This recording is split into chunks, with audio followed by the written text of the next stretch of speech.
Halo, Assalamualaikum warahmatullahi wabarakatuh.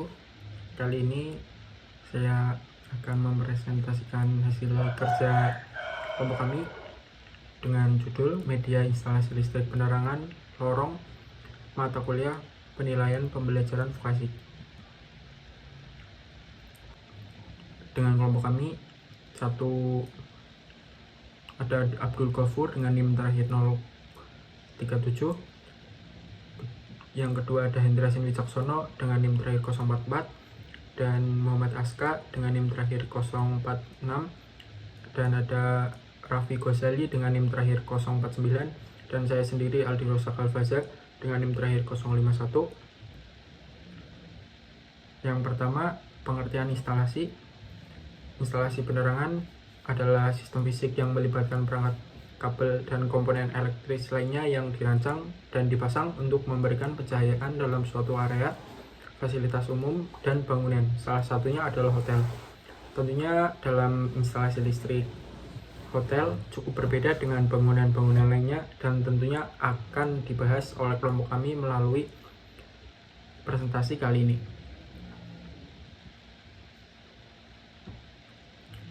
Yang kedua adalah fungsi instalasi lorong. Lorong hotel membutuhkan instalasi listrik yang tepat untuk mengendalikan lampu penerangan. Salah satu komponen yang diperlukan adalah saklar hotel atau saklar tukar. Saklar hotel digunakan untuk mengendalikan lampu dari dua tempat yang berbeda, seperti di lorong yang panjang. Pemasangan saklar hotel juga harus memperhatikan rangkaian dan skema yang tepat agar dapat berfungsi dengan baik. Instalasi yang tepat adalah untuk menjaga kenyamanan dan keamanan serta meminimalkan fungsi dan efisiensi ruangan tersebut.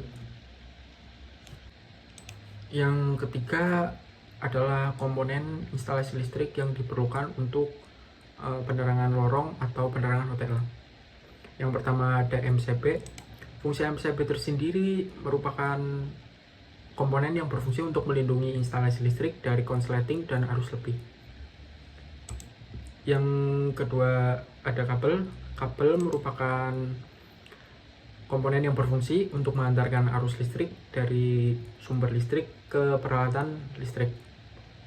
Yang ketiga ada saklar. Saklar sendiri komponen yang berfungsi untuk mengontrol aliran listrik ke peralatan listrik seperti lampu.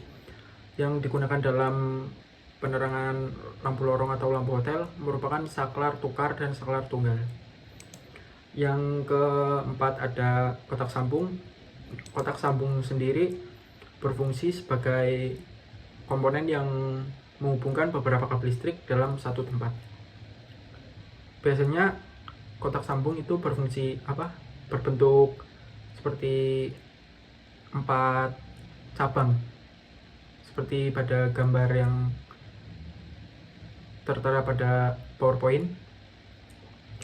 Yang kelima ada lampu. Lampu sendiri berfungsi sebagai penerangan dalam penerangan lampu lorong atau hotel. Yang keenam ada stop kontak. Stop kontak berfungsi sebagai tempat untuk mensuplai arus listrik yang diperlukan oleh peralatan listrik. Yang selanjutnya cara kerja instalasi.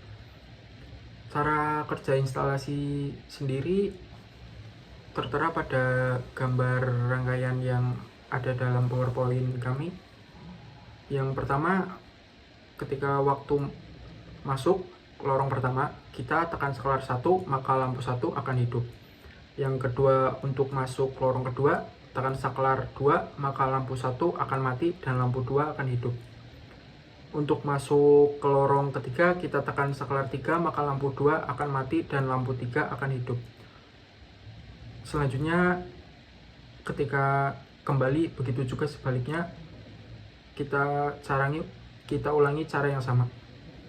Yang selanjutnya ada video demo pembelajaran dengan media yang sudah dibuatkan oleh kelompok kami. Assalamualaikum warahmatullahi wabarakatuh. Waalaikumsalam warahmatullahi wabarakatuh. Saya Abdul Ghafur dari kelompok itu. Kelompok 5. Kelompok 5 akan menjelaskan prinsip kerja, cara kerja dari rangkaian rangkaian instalasi penerangan lorong atau gudang.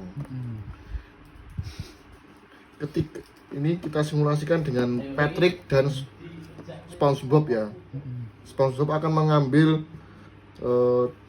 jaring ubur-ubur di gudang. Ini ibaratnya gudang. Nah, di sini si Patrick dan SpongeBob akan menekan tombol 1. Tak, maka lampu 1 akan menyala. Ya, betul. Ketika Patrick dan SpongeBob sudah berjalan sampai ke saklar 2. Saklar 2 itu adalah saklar tukar, di mana untuk menyalakan lampu 2. Nah, udah nyala lagi. Patrick dan SpongeBob jalan lagi. Cuk. Lalu sampai ke saklar 3, di mana jaraknya kalau di kehidupan nyata lumayan jauh ya teman-teman. Betul. Sudah sampai saklar 3, si SpongeBob menekan lagi. Ceklik. Hiduplah saklar lampu 3. Di situ Patrick dan SpongeBob menemukan sebuah jaring ubur-ubur. Ya. Dan Patrick dan SpongeBob kembali lagi menekan saklar 3 untuk menyalakan lampu 2. Berjalan lagi cuk, sampai di tengah-tengah, pencet lagi untuk menyalakan lampu 1. Iya. Gak apa-apa. Nah, di sini Patrick jalan terus sampai ke pintu awal, yaitu untuk mematikan lampu 1. Keluar dan SpongeBob dan Patrick bermain menangkap ubur-ubur dengan jaring laba-labanya yang ditemukan di gudang. Hore, Terima kasih. Sampai jumpa kembali teman-teman. Sekian dan terima kasih. Semoga video kami bermanfaat. Wassalamualaikum warahmatullahi wabarakatuh.